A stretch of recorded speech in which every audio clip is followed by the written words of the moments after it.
आपने देवी बगलामुखी की प्रतिमा देखी होगी, मूर्ति देखी होगी। उनके एक हाथ में गदा है और दूसरे हाथ में उन्होंने पकड़ रखी है एक असुर की जीभ, टंग। तो ये जो असुर था इसका नाम था मदन, और इसकी जो क्षमता थी, इसकी जो शक्ति थी, वो उसकी वाक शक्ति थी। वो जो बोलता था वो सच हो जाता था, तो वो किसी को भी कुछ भी बोल के करवा सकता था। अब उसको हराने का एक ही तरीका था कि उसकी जबान को लगाम लगाया जाए, उसका चलता हुआ मुंह रोक दिया जाए।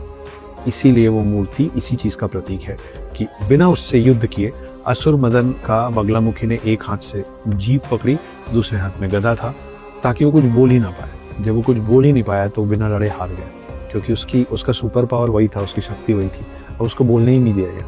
तो वो अपने मन मुताबिक कुछ करा ही नहीं पाया। अब जो मैंने आपको दो कहानियां सुनाई, एक विष्णु जी ने प्रार्थना करके बगलामुखी देवी को बुलाया और सब चीजें झटके से शांत हुई, और दूसरा असुर मदन की कहानी जिसकी जीभ पकड़ के बहुत सारे कुकृत्य को, बहुत सारी अनहोनी होने से बचा गया। तो जब आप इन दोनों कहानियों को एक साथ सुनेंगे तो आपको खुद समझ में आएगा कि माँ बगलामुखी को क्यों पूजा जाता है, उनकी क्या शक्तियाँ हैं।